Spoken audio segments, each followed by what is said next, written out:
Hello সবাইকে, আসসালামু আলাইকুম। আপনাদের সবাইকে স্বাগতম জানাচ্ছি আজকের ভিডিওতে। এবং আজকের ভিডিওতে আমরা one of the best superstar in the world CM Punk সম্পর্কে জানবো। এবং আজকের ভিডিওতে আমরা তার পুরো রেসলিং ক্যারিয়ার সম্পর্কে একটু সামারি দেওয়ার চেষ্টা করব। তাহলে আর বেশি কথা বলবো না, চলে যাবে একদম মূল ভিডিওতে। তো তিনি জন্মগ্রহণ করেন ১৯৭৮ সালে আমেরিকার শিকাগোতে। এবং তার পরবর্তীতে তিনি রেসলিংয়ের প্রতি প্যাশন ফিল করেন টিনেজ থেকেই। এবং ১৯৯০ এর পর থেকে তিনি মূলত রেসলিংয়ের সাথে যুক্ত থাকেন।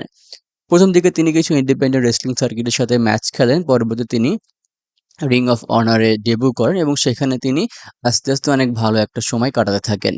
মূলত তার সুনাম যে ১ম দিকে ছড়িয়ে পড়া হয় যে ব্র্যান্ডের মাধ্যমে, সেটাই হচ্ছে রিং অফ অনার। এবং সেখানে তিনি খুব ভালো কিছু ফিউড উপহার দেন, স্পেশালি সামোয়া জো, রাভেন। স্পেশালি সামোয়া জোর সাথে তার রিং অফ অনারে যে ফিউডটা ছিল, তার ম্যাচগুলো ছিল, এগুলো আসলে দেখার মতো ছিল এবং ওই সময় অডিয়েন্সরা তাকে অনেক বেশি চিয়ার্স দিচ্ছিল। তো এখানে অনেক ভালো সময় কাটানোর পর ২০০৫ সালে তিনি রিং অফ অনারের চ্যাম্পিয়নশিপ জেতেন। তবে ২০০৫ সালে তিনি WWE কন্ট্রাক্টের সাথে চুক্তিবদ্ধ হন এবং ২০০৫ সালে তিনি রিং অফ অনার ছেড়ে WWE চলে যান। এবং এই জায়গাতে রিং অফ অনারের যে ম্যানেজমেন্ট ছিল এবং এখানকার লোকজনের জন্য এটা একটু ফ্রাস্ট্রেশন ছিল। কারণ তিনি সম্প্রতি চ্যাম্পিয়নশিপ অর্জন করেছেন। তারপরেও তিনি রিং অফ অনার থেকে লিভ নেওয়া, এটা আসলে অনেকটা কন্ট্রোভার্সারির মধ্যে ছিল তখন। যাই হোক, তিনি ২০০৫ সালে WWE যে তৎকালীন ওহিও ভ্যালি রেসলিং বা OVW ছিল, সেখানে তিনি ম্যাচ খেলা শুরু করেন এবং সেখানে তিনি কয়েক মাসের মধ্যেই চ্যাম্পিয়নশিপ অর্জন করেন। পরবর্তীতে WWE আরেকটা ব্র্যান্ড, যেটা হচ্ছে ECW, সেখানে তিনি ম্যাচ খেলা শুরু করেন। ওইখানে তিনি মূলত অডিয়েন্সের হার্ট জয় করতে সক্ষম হন। তার রেসলিং ক্যাপাবিলিটিস, তার স্কিলস, তার মাইক স্কিলস, তার পার্সোনালিটি, এসব কিছু দিয়ে মূলত আরকি। এবং সেখানেও তিনি চ্যাম্পিয়নশিপ অর্জন করেন ১ বছর পরেই। পরবর্তীতে তাকে মেইন ব্র্যান্ডে আনা হয় WWE তে। তো সেখানে ১ বছর পরেই তিনি WrestleMania ২৪ এ মানি ইন দ্য ব্যাংক ব্রিফকেসটা জিতেন এবং সেটা তিনি ক্যাশ ইন করেন এজের উপরে। তো এজের উপরে ক্যাশ ইন করার পর তিনি WWE চ্যাম্পিয়নশিপটাও জিতে যান খুব তাড়াতাড়ি। এবং আরেকটা মজার ব্যাপার হচ্ছে, পরবর্তী বছরেও মানি ইন দ্য ব্যাংক ব্রিফকেস তিনিই জেতেন। মানে পরপর ২ বছর তিনি জেতেন এবং এই পর্যায়ে তিনি money in the bank briefcase cash in করেন জেফ হার্ডির উপরে। এবং সেখানে অনেক ভালো একটা ম্যাচ হয় এবং এটা নিয়েও কিছুটা কন্ট্রোভার্সারি এবং কিছু মতামত আছে আরকি। এবং তারপর তিনি অনেক ভালো একটা সময় কাটাতে থাকেন WWE তে। স্পেশালি তার একটা গ্রুপ ছিল, গ্রুপ তৈরি করেছিলেন দ্য স্ট্রেইট এজ সোসাইটি, যেখানে তার সঙ্গে ছিল সেরেনা এবং লুক গ্যালোস। তো এইটা অতটা বেশি সাকসেসফুল হয়েছিল না। যদিও পরবর্তীতে তাকে যখন আবার ড্রাফট করা হয়, সেখানে তিনি দ্য নিউ নেক্সাস গ্রুপ নামে একটা গ্রুপ তিনি খোলেন। তো সেইটা অতটা বেশি সাকসেসফুল ছিল না। এই ২ টা গ্রুপ তার জীবনে একটা ফ্লপের মধ্যে পড়ে আরকি। ওই সময়টা তিনি একটু ডাউনের মধ্যে ছিলেন আরকি।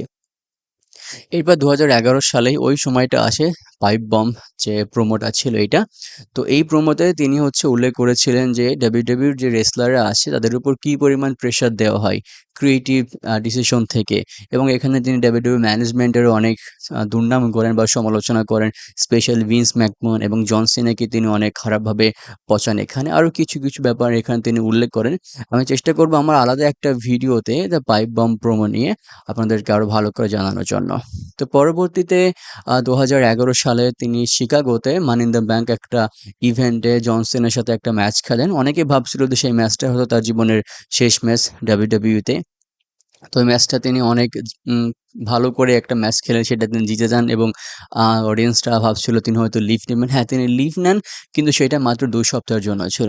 পরবর্তীতে তিনি যখন ফিরে আসেন, তখন তিনি এই যে টাইটেলটা WWE চ্যাম্পিয়নশিপ, এটা তিনি ৪৩৪ দিন পর্যন্ত নিজের কাছে রাখতে পেরেছিলেন। এবং সেখানে তিনি অনেক ভালো, ভালো রেসলারের সাথে এই টাইটেলটার জন্য ফিউড লড়েছিলেন। সর্বশেষ দ্য রক ডোয়াইন জনসনের কাছে তিনি এই টাইটেলটা হারিয়ে ফেলেন আরকি। এবং পরবর্তী ২০১৩-২০১৪ সালে তিনি WWE তে অনেক ভালো ম্যাচ খেলেন, স্পেশালি আন্ডারটেকারের সাথে, ব্রক লেসনারের সাথে। আন্ডারটেকারের সাথে তার ফিউডটা অনেকটা বেশি আলোচিত, কারণ ওই সময়টা তাদের মধ্যকার ফিউডটা খুবই এক্সাইটমেন্টের মধ্যে ছিল। তিনি চাচ্ছিলেন আন্ডারটেকারের যে WrestleMania স্ট্রাইকটা আছে এটা ভাঙার জন্য। অনেকে ভাবছিল যে হয়তো তার হাতে ভাঙতে পারে, কিন্তু তিনি সেখানে সফল হতে পারছিলেন না। পরবর্তী ব্রক লেসনারের সাথে the best versus the beast আমরা জানি। এবং পরবর্তীতে তিনি দ্য শিল্ডের সাথেও কিন্তু ফিউডে জড়িয়েছিলেন। আমরা জানি সেই ম্যাচগুলো কেমন ছিল আরকি।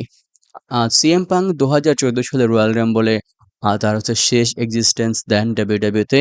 তারপর থেকে তিনি লম্বা সময়ের জন্য ডাব্লিউডাব্লিউ থেকে লিভ নেন। অনেকেই ভেবেছিলেন যে তিনি হয়তো আর কখনো ফিরে আসবে না।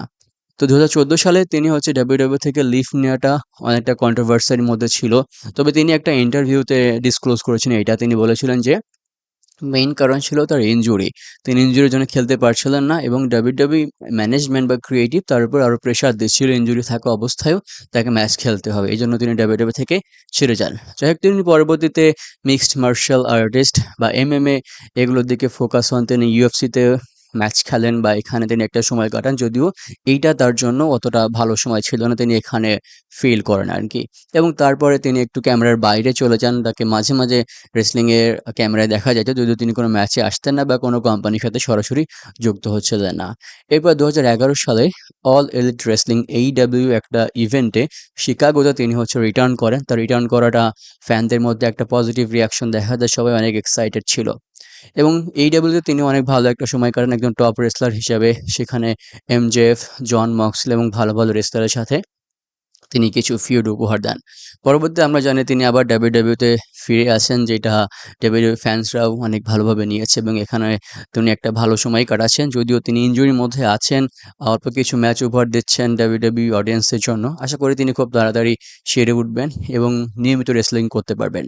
আমরা জানি যে তিনি ডাব্লিউডাব্লিউর সাথে তার যে কন্ট্রাক্টটা আছে এটা আরও ৫ বছর হচ্ছে বাড়িয়েছেন এবং তার ইচ্ছা আছে যে ডাব্লিউডাব্লিউতে তিনি ম্যাচ খেলা শেষে বা এখানে অবসর শেষে তিনি এখানকার ম্যানেজমেন্টে বা হচ্ছে অফিসের কোনো একটা কাজে তিনি হচ্ছে যুক্ত থাকবেন আরকি। তো দেখা যাক তার রেসলিং ক্যারিয়ার কিভাবে শেষ হয় এবং তিনি কিভাবে আমাদেরকে সার্ভ করতে পারেন আরকি। তো ভিউয়ার্স এই ছিল আজকের ভিডিও। সম্পূর্ণ ভিডিও শেষ পর্যন্ত দেখার জন্য অসংখ্য ধন্যবাদ। সবাই ভালো থাকবেন, সুস্থ থাকবেন। সবার জন্য অনেক, অনেক শুভকামনা। আসসালামু আলাইকুম।